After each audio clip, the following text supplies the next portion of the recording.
যারা নেশাগ্রস্ত হয় এবং নেশাকে বিভিন্ন নাম দেয়, বর্তমান দেখবেন নেশা ঠিক, কিন্তু এর নাম কি? ইয়াবা, এনসিডিল, ডাল, পুরি, বেগুনি, কি কি নাম যে দেয় আল্লাহ ছাড়া আর কেউ জানে না। এই সমস্ত নাম যে পরিবর্তন করে নেশা, কিন্তু মাদক, ওই মাদকের ভিন্ন ভিন্ন নাম হবে। এটা কে বলেছেন? 1400 বছর আগে আমাদের প্রিয় নবী মুহাম্মদ সাল্লাল্লাহু আলাইহি ওয়াসাল্লাম বলে গেছেন, আমার উম্মতের মধ্যে কিছু লোক তারা মদের নাম পরিবর্তন করবে, মদের নাম পরিবর্তন করে ওটা পান করবে, পান করার পরে তাদের সামনে বাদ্যযন্ত্র বাজাবে এবং নারীদেরকে উলঙ্গ অর্ধউলঙ্গ অবস্থায় নাচানাচি করাবে। এই নাচানাচি যারা করবে, এই অবস্থায় আল্লাহর নবী বলেন আল্লাহ তাআলা সবাইকে মাটির সাথে মিশিয়ে দিবেন এবং তাদের কিছুকে বানর এবং কিছুকে শূকরে পরিণত করবেন। শুধু তাই নয়, আরো কঠিন কথা বলেছেন, যে ব্যক্তি একবার মদ পান করবে তার কাছ থেকে শুধু 40 দিনের কল্যাণ কেড়ে নিবেন। এতটুকু বললেই যথেষ্ট ছিল, কিন্তু তারপরে কি বলেছেন? যে ব্যক্তি এরপরে মদ পান করবে, এই মদ পান করার পরে সে যদি তওবা করে ভালো না হয়, মদ পান করতে থাকে, দ্বিতীয়বার মদ পান করার পরে আল্লাহর নবী বলেন ওই ব্যক্তি যদি ওই অবস্থায় মারা যায়, তাহলে ওই ব্যক্তিকে জাহান্নামের ভিতরে যারা পড়তে থাকবে, জ্বলতে থাকবে, ওই সমস্ত জাহান্নামীদের ক্ষত থেকে শরীরের যে পচা অংশ আছে, যেখানে পচে যায়, গলে যায় এবং রক্তপুঁজ, ওই রক্তপুঁজ গুলো মদ পানকারীকে পান করাবেন। নাউযুবিল্লাহি মিন যালিক। যদি দ্বিতীয়বার মদ পান করে তওবা না করে, তওবা করলে আল্লাহ মাফ করে দিতে পারেন, এরকম ভাবে 3 বারের পরে যদি ওই ব্যক্তি মদ পান করে, আল্লাহর নবী বলেছেন তাকে অবশ্যই অবশ্যই জাহান্নামীদের মধ্যে যারা বসবাস করবে। জাহান্নামীরা কোথায় থাকবে? আনন্দময় জায়গায়, সুখ শান্তির জায়গায় না অশান্তির জায়গায়? অশান্তির জায়গায়। সেখানে তারা জ্বলবে, পুড়বে, এমন কষ্ট ভোগ করতে থাকবে, শরীরে ফোড়া হবে, পচন ধরে যাবে। ওই পচন থেকে কিছু পুঁজ, কিছু রক্ত সংগ্রহ করে এই মাদক সেবনকারীদেরকে পান করানো হবে। নবী মুহাম্মদ সাল্লাল্লাহু আলাইহি সাল্লাম বলেছেন। শুধু তাই নয়, আল্লাহর নবী মুহাম্মদুর রাসূলুল্লাহ সাল্লাল্লাহু আলাইহি সাল্লাম এই কথাও বলেছেন, যে ব্যক্তি একজন বালককে, যেই বালকের হালাল হারাম বুঝার মতো বয়স হয়নি, জ্ঞান হয়নি, ওই ব্যক্তিকে যদি কোনো ব্যক্তি একবার একটু মদ পান করায়, তাহলে ওই ব্যক্তিকেও কিয়ামতের মাঠে হাসরের ময়দানে আল্লাহ রাব্বুল আলামিন জাহান্নামের ক্ষত থেকে তাদেরকে রক্তপুঁজ পান করাবেন। নাউযুবিল্লাহি মিন যালিক। কত কঠিন কথা! কে পারবে সেই রক্তপুঁজ ফুরা থেকে, শরীরের পচনের অংশ থেকে রক্তপুঁজ পান করবে? কে আছে? জটিল কথা, কঠিন কথা। এই মদ সম্পর্কে আমাদের নবী সাল্লাল্লাহু আলাইহি সাল্লামকে যখন প্রশ্ন করা হলো, সর্বপ্রথম এই মদের যে আয়াতটা, এটা নাজিল হয়েছে আল্লাহ নবীর সাহাবী ওমর ইবনে খাত্তাব রাদিয়াল্লাহু তাআলা আনহু তার প্রার্থনার প্রেক্ষাপটে, বা তার প্রার্থনার এটা একটা কি বদলতে ফসল হিসাবে মদকে হারাম করা হয়েছে। এই মদ সম্পর্কে সাহাবারা প্রশ্ন করতে লাগলেন বিভিন্ন ভাবে, এবং ওমর রাদিয়াল্লাহু তাআলা আনহুকে তিনি বললেন যে রব্বুল আলামিন আপনি মদ সম্পর্কে আমাদেরকে কি করেন, বলে দেন। মদ সম্পর্কে স্পষ্ট কিছু বর্ণনা বা স্পষ্ট করে দেন, মদের বিষয়ে আমাদের কাছে আপনি স্পষ্ট করুন। ওমর ইবনে খাত্তাব রাদিয়াল্লাহু তাআলা আনহু আল্লাহর কাছে প্রার্থনা করলেন রব্বুল আলামিন মদ সম্পর্কে আমাদেরকে বুঝিয়ে দেন, আমাদেরকে স্পষ্ট করে দেন এটা কি হবে, এটা খাবো না খাবো না, এ সম্পর্কে আমাদেরকে স্পষ্ট ধারণা দিয়ে দেন, স্পষ্ট বর্ণনা আমাদের কাছে আপনি বলে দেন। তার প্রার্থনার প্রেক্ষিতে আল্লাহ রাব্বুল আলামিন সূরা আল বাকারার 219 নম্বর আয়াতে বললেন, আল্লাহ তাআলা বলেন, ইয়াসআলুনাকা আনিল খামরি ওয়াল মাইসির কুল ফীহিমা ইসমুন কাবীর ওয়া মানাফিউ লিন-নাস ওয়া ইসমুহুমা আকবারু মিন নাফইহিমা ওয়া ইয়াসআলুনাকা মাযা ইউনফিকুন।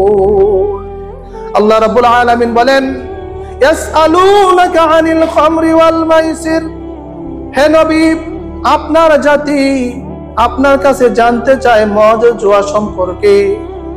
মদ জুয়া সম্পর্কে আপনার জাতি আপনার কাছে জানতে চায়। কি সম্পর্কে? ইয়াসআলুনাকা আনিল খামরি, খামর মানে মদ নেশা, মাইসির মানে কি? জুয়া, জুয়ার আড্ডাখানা। মদ এবং জুয়া সম্পর্কে আপনার জাতি আপনার কাছে জানতে চায়। বল, আপনি বলুন, ফীহিমা, এই দুইয়ের মধ্যে, ইসমুন কাবীর, ইসমুন মানে কি? পাপ, ক্ষতি। ইসমুন কাবীর, বড় ক্ষতি রয়েছে, বড় গুনাহ রয়েছে, বড় পাপ রয়েছে। ওয়া মানাফিউ লিন-নাস, তবে মানুষের জন্য কিছু উপকার রয়েছে। ওয়া ইসমুহুমা, তবে এই দুইয়ের মধ্যে লাভ এবং ক্ষতি, এই দুইয়ের মধ্যে সবচেয়ে বেশি ওয়া ইসমুহুমা কাবীর, ক্ষতিটাই বেশি, পাপের সংখ্যাটাই বেশি। আল্লাহ বলছেন, নবী আপনার জাতি আপনার কাছে জানতে চায় কি সম্পর্কে? মদ এবং জুয়া সম্পর্কে। তা আপনি বলে দেন এই দুইটার মধ্যে বহু বড় পাপ রয়েছে, অনেক বড় গুনাহ রয়েছে, অনেক বড় ক্ষতি রয়েছে তোমাদের জন্য। ব্যক্তিগত জীবনে, পারিবারিক জীবনে, সামাজিক জীবনে বহু ক্ষতি রয়েছে, অনেক ক্ষতি রয়েছে। তুমি তাদেরকে বলে দাও। ওয়া মানাফিউ লিন-নাস, ওয়া মানাফিউ লিন-নাস, তবে কিছুটা উপকার তো আছে, কিন্তু ওয়া ইসমুহুমা কাবীর, এই ওই দুই উপকারের চেয়ে, কিছু উপকারের চেয়ে ক্ষতির পাল্লা অনেক বেশি, অনেক বেশি, অনেক বেশি ক্ষতি, অনেক অনেক বেশি ক্ষতি। অতএব তোমরা কি করবে? এখান থেকে বিরত থাকবে। আল্লাহ বলে দিচ্ছেন, আল্লাহ বলে দিচ্ছেন যে মদ এবং জুয়া এটা সামাজিক, শুধু ব্যক্তিগত না, এটা সামাজিক ব্যাধি। এই ব্যাধি থেকে তোমাদেরকে বাঁচতে হবে। এই আয়াত যখন নাজিল হয়ে গেল, মদ কি হারাম হলো? কথা বলেন, মদ কি হারাম হয়েছে? না, হারাম হয় নাই, শুধু ওয়াজ করা হয়েছে, বোঝানো হয়েছে। নবী আপনি ওয়াজ করে দেন, মদ পান করা, জুয়া খেলা, এটা ব্যক্তিগত পারিবারিক সমাজের জীবনে অনেক ক্ষতি বয়ে আনে, অনেক ক্ষতি হয়, অনেক ক্ষতি সাধন হয়। কি ক্ষতি সাধন হয় একটু যদি চিন্তা করি দেখা যায়, এই মদ পান করার কারণে, জুয়া খেলার কারণে সংসার ভেঙে যায়, পিতা পুত্রের মধ্যে সম্পর্ক বিচ্ছিন্ন হয়ে যায়, সমাজ থেকে, সমাজের মানুষের সাথে তার সম্পর্ক ছিন্ন হয়ে যায়। এক পর্যায়ে রাষ্ট্রীয়ভাবেও সে ঘৃণার পাত্র হিসাবে উপনীত হয়। সবাই তাকে ঘৃণা করতে থাকে। কোনো মদ পানকারীকে কেউ কিন্তু ভালোবাসে না। যে মদ পান করে আরেকজন মদ পানকারীকে সে কিন্তু মনের দিক দিয়ে ভালোবাসে না। যদি সে নিজেও মদ পান করে কিন্তু সে আরেকজন মদ পানকারীকে ভালোবাসে না। যদি ভালোবাসতো তাহলে নিজের আপন সন্তানকেও মদ পান করাতো, ঠিক না? মদ বিক্রি করে, মদ পান করে, তারপরেও চায় আমার সন্তান যেন সুশিক্ষা শিক্ষিত হয়, আমার সন্তান যেন ভালো হয়, আমার মতো যেন মদ খুর না হয়, ঠিক না? এই জন্য মদখোরকে কেউ পছন্দ করে না। এই জুয়া খেলার কারণে একটা ছোট্ট ঘটনা, ঢাকার মধ্যেই, আমাদের থেকে বেশি দূরে নয়, কারণ এটা ঢাকার একটা অন্যতম এলাকা। এই ঢাকার মধ্যেই একজন ছেলে, ধনীর একমাত্র সন্তান, বহু টাকা পয়সা, বাড়ি গাড়ির মালিক। এই ছেলে আদর এত বেশি করেছে বাবা মা সরকারি কর্মকর্তা ছিল এবং পৈতৃক সূত্রেই তারা অনেক ধনী ছিল, এবং তারপরে আরো বেশি সম্পদ তাদের হয়েছে। এই সন্তানকে সুশিক্ষা শিক্ষিত করতে পারে নাই। এই সন্তান লেখাপড়া করতে যেয়ে খারাপ মানুষের সঙ্গে থেকে সে আস্তে আস্তে নেশাখোর হয়ে যায়। নেশাখোর যখন প্রথম হয়েছিল সেদিন আড়ালেই হয়েছিল, গোপনে হয়েছিল, কিছুদিন পরে সেটা প্রকাশ্যে আসে। তারপরে আস্তে আস্তে আস্তে দূরে পান করে, দূরে থেকে আস্তে আস্তে আবার ঘরেই পান করে। ঘরে যখন পান করে তখন বাবা মা যখন বাধা দেয় তাদেরকে সে কি করে? অত্যাচার করে তাদের প্রতি। বাবা মাকে মারধর করে, বাবাকে মারে, মাকে মারে। আপনারা বলুন, যেই সন্তান তার বাবা মার গায়ে হাত তোলে ওই সন্তানের ঠিকানা কোথায়? আল্লাহ বলেছেন কোথায়? জাহান্নামে। বলতে এত দ্বিধা কিসের? আল্লাহ নবী বলেছেন রাগিমা আনফুন, ওই ব্যক্তির নাক ধুলাই মলিন হোক, ওই ব্যক্তি ধ্বংস হয়ে যাক, ওই ব্যক্তির জন্য জাহান্নাম অবধারিত।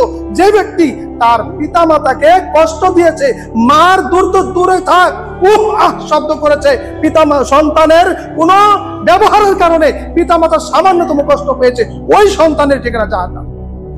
শুধু তাই নয়, নবী মুহাম্মদ সাল্লাল্লাহু আলাইহি সাল্লাম বলেছেন পিতামাতার অবাধ্য সন্তান, হাজি গাজী মুল্লা মুন্সি, নামাজি হজ আদায়কারী, তাহাজ্জুদ গুজারি, অধিক দান সদকাকারী, যাই হোক না কেন ওই ব্যক্তি কোনোদিন জান্নাতে যাবে না।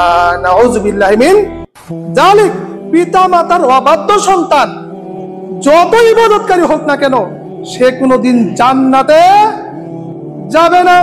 পক্ষান্তরে পিতামাতার বাধ্য সন্তান, যারা পিতামাতার কথা শুনে, এরকম সন্তান দুনিয়াতে যত বড় অপরাধী করুক না কেন, শিরিক ছাড়া যত বড় অপরাধ করুক না কেন, ওই ব্যক্তি চিরকাল জাহান্নামে থাকবে না। সুবহানাল্লাহ। চিরকাল জাহান্নামে থাকবে না। আরেক হাদিস আছে সে জাহান্নামে যাবে না। নাও আমরা বলি সুবহানাল্লাহ। পিতামাতার বাধ্য সন্তান সে কোনোদিন জাহান্নামে যাবে না, আর পিতামাতার অবাধ্য সন্তান সে কোনোদিন কোথায় যাবে না? জান্নাতে যাবে না। নাউযুবিল্লাহ। ওই পিতামাতাকে সন্তান আঘাত করে মারে, বৃদ্ধাশ্রমে দিয়ে দেয়, এত কষ্ট করে সন্তান লালন পালন করে, খেয়ে না খেয়ে ওই সন্তান পিতামাতার কথা আর শুনে না। কিসের কারণে? কিসের প্রভাবে? একমাত্র প্রভাব মাদকাসক্ত হয়ে, জুয়ার নেশায়। যখন জুয়া খেলতে মাথায় ধরে, যখন কাজ করে না, জুয়া কোথায় খেলবে, কিভাবে খেলবে, কোত্থেকে টাকা পাবে না পাবে, এক পর্যায়ে চুরির মতো অপরাধের সাথে সে সম্পৃক্ত হয়ে যায়, এবং কি বড় বড় অন্যায় অপরাধের সাথে সে জড়িত হয়ে যায়। হয় না? হয়ে যায় তো। এই ঢাকা শহরের মধ্যে যে সমস্ত মার্ডার গুলো হয়, বড় বড় খুন খারাপি হয়, এই সমস্ত দেখবেন টুকাই শ্রেণীর যারা রাস্তাঘাটে যাদের জন্ম, এই সমস্ত টুকায়েরা, অবৈধ মায়ের অবৈধ ফসলের সন্তানেরা সম্ভ্রান্ত পরিবারের লোকদেরকে তারা হত্যা করে ফেলেছে। বিনিময় 500 টাকা, অথবা একবেলা মদ খাওয়ার পয়সা, অথবা একবেলা হোটেলে মদ খাওয়ার পরে একটু মাছ মস্তি করার পয়সা দিলেই আরেকজনকে হত্যা করে ফেলছে। এই জন্য আল্লাহ তাআলা বলছেন বল ফীহিমা ইসমুন কাবীর ওয়া মানাফিউ লিন-নাস ওয়া ইসমুহুমা আকবারু মিন নাফিহিমা ওয়া ইয়াসআলুনাকা মাযা ইনফিকুন। শেষেরটা হলো সাদাকার বিষয়ে। আল্লাহ তাআলা এখানে বলছেন যে তোমার কাছে তোমার জাতি জানতে চায়, তুমি তাদেরকে বলে দাও মদ, জুয়া এটা নিজের শুধু নয়, সামাজিক ব্যাধি, এখান থেকে বাঁচতে হবে। এটার ক্ষতি বেশি, লাভ একেবারেই কম, লাভ নাই। কিন্তু তখনও কিন্তু মদ পান করা হারাম হয় নাই, নিষিদ্ধ হয় নাই। যখন উমরকে বলা হলো, এই আয়াত পড়ে শোনানো হলো, উমর তখন আল্লাহর কাছে প্রার্থনা করলেন, রব্বুল আলামিন মদ সম্পর্কে আমাদের কাছে আপনি স্পষ্ট কিছু বলুন, আমাদেরকে স্পষ্ট করে দেন, আমাদেরকে স্পষ্ট বলে দেন মদের বিষয়ে, মদ জুয়ার বিষয়ে। ওমরের প্রার্থনা আল্লাহ কবুল করলেন। তখন সূরা নিসার 43 নম্বর আয়াত আল্লাহ নাজিল করলেন। কি বললেন? ইয়া আইয়ুহাল্লাযীনা আমানু লা তাকরাবুস সালাহ ওয়া আনতুম সুকারা হাত্তা তা'লামু মা তাকুলুন। আল্লাহ রাব্বুল আলামিন বলেন, হে ঈমানদারগণ, তোমরা যারা ঈমান এনেছো, তোমরা নামাজের ধারে কাছে যেও না নেশাগ্রস্ত অবস্থায়, যতক্ষণ পর্যন্ত তোমরা স্বাভাবিক পর্যায়ে তোমরা ফিরে না আসো। অর্থাৎ যতক্ষণ পর্যন্ত তোমরা নামাজের মধ্যে কি বলতেছো, কোন সূরা পড়তেছো, কোন তাসবিহ পড়তেছো, এই সমস্ত আকল জ্ঞান এবং তোমার অবস্থান যতক্ষণ পর্যন্ত তৈরি না হবে, ততক্ষণ পর্যন্ত তোমরা সালাতের কাছেও যেও না। কিন্তু এই আয়াতকে কেন্দ্র করে পুঁজি করে আবার কিছু মাজার পূজারী, আবার কিছু মদখোর জুয়াখোর, তারা এটা থেকে দলিল নিয়েছে। কি দলিল? আল্লাহ রাব্বুল আলামিন বলেছেন, ইয়া আইয়ুহাল্লাযীনা আমানু, যদি ঈমানদার হয়ে থাকো, ঈমান যদি এনেই থাকো, তাহলে লা তাকরাবুস সালাত, সালাত পড়ো না, সালাত আদায় করো না, সালাতের ধারে কাছেও যেও না। কেন যাব না? ওয়া আনতুম সুকারা, এটা আর না বলে বলে ফাওয়াইলুল লিল মুসাল্লিন, যদি নামাজ পড়ো তাহলে তুমি ধ্বংস হয়ে যাবে। কে বলছেন?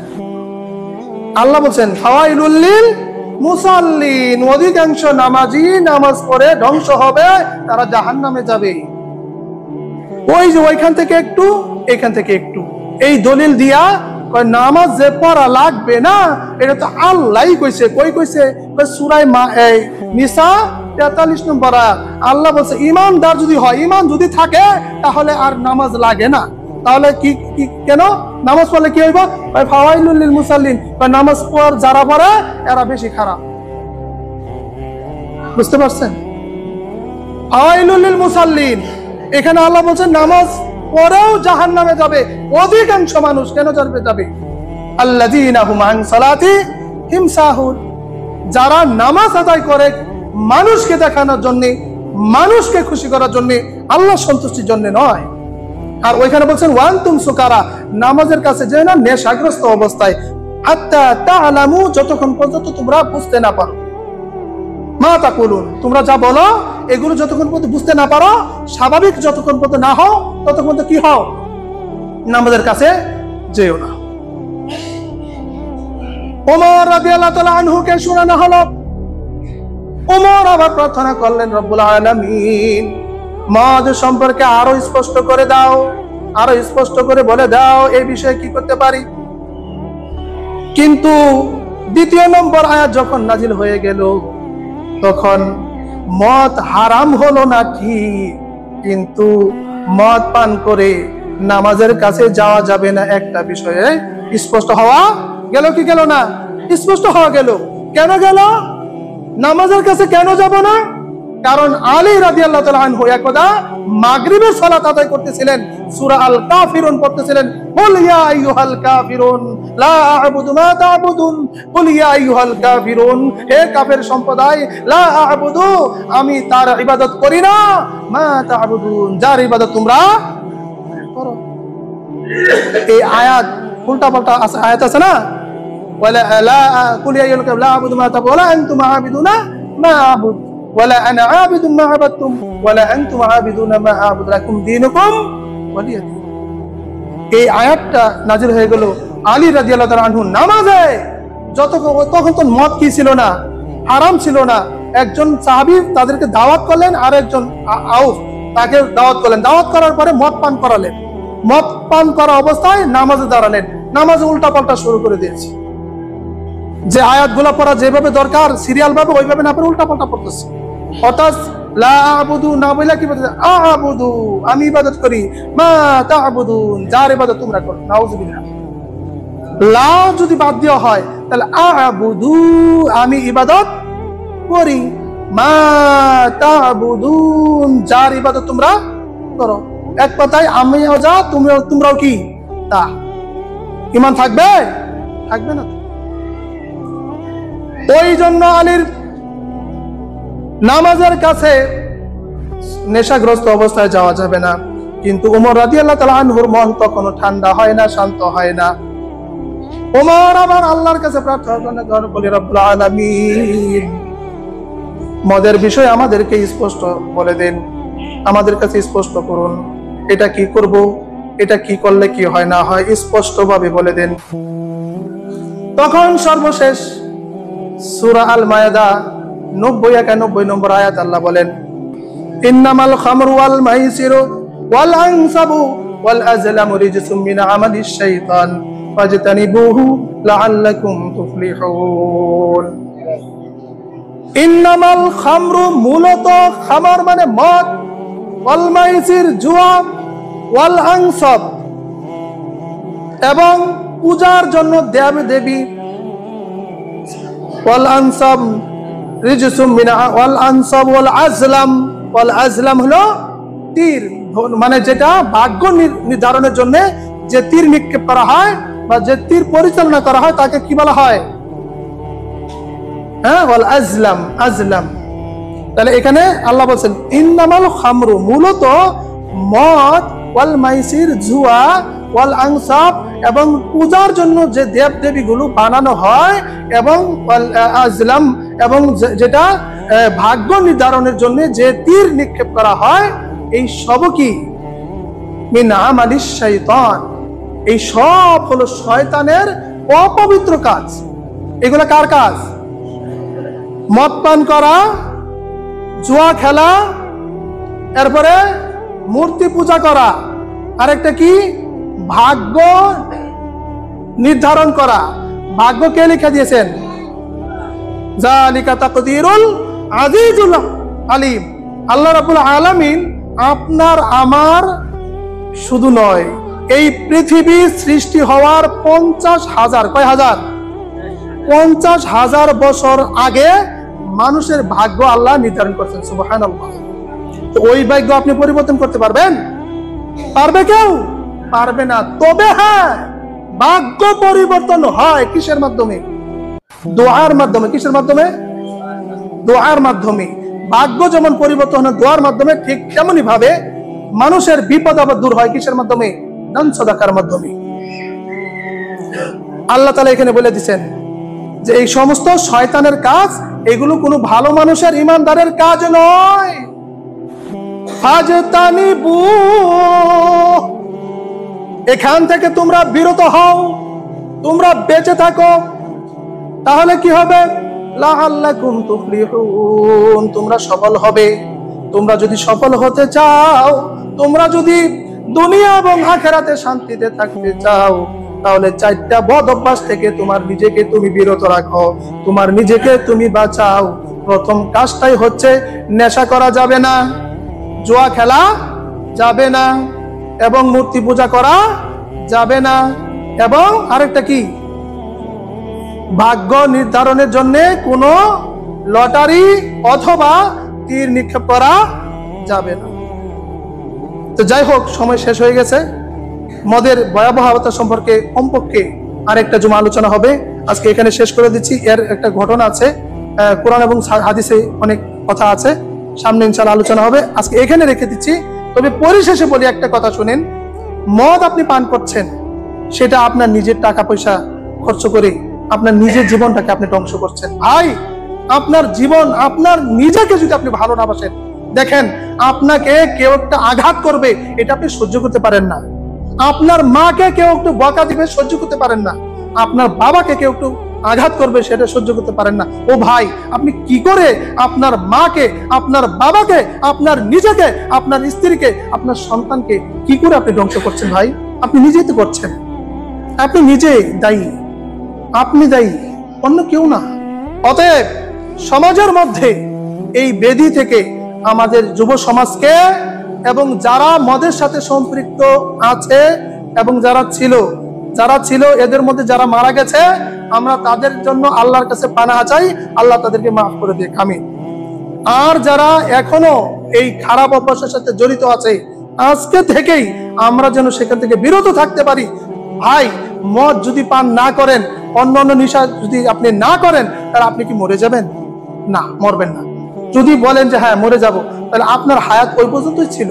কিন্তু হায়াত থাকতে আপনি আল্লাহর আস্থা ভাজন, আল্লাহর সন্তুষ্টির জন্য, আল্লাহর খুশির জন্য এই দুনিয়াতে কয়টা দিন থাকেন না? আসেন আমরা এই মদ পান করা থেকে এবং এই মদ যারা বিক্রি করে, দেখেন আল্লাহ তাআলা এই 5 শ্রেণী মানুষের জন্য আল্লাহ নিজে লানত করেছেন। যারা মদ পান করে, মদ সরবরাহ করে, মদ বিক্রি করে, ক্রয় করে, মদ যারা ওই যে উৎপাদন করে এবং যারা শোধন করে এবং যারা এই মদকে অর্ডার করে উৎপাদন করার জন্য যারা কি করে চাপ দেয়, এবং এই মদ যখন তৈরি হয়ে গেল, এই মদটা যারা গাড়ি দিয়ে আবার আরেক জায়গায় নিয়ে যায়, এই সমস্ত সকলের উপরেই আল্লাহর লানত। আল্লাহদেরকে লানত করেছে। অতএব কোনোভাবেই আপনি নেশার সাথে সম্পৃক্ত হবেন না। আল্লাহ তাআলা যদি আপনার কল্যাণ চান, আল্লাহ তাআলা যদি আপনার ভালো চান, দুনিয়ার সকল শক্তি মিলেও আপনার কোনো ক্ষতি করতে পারবে না।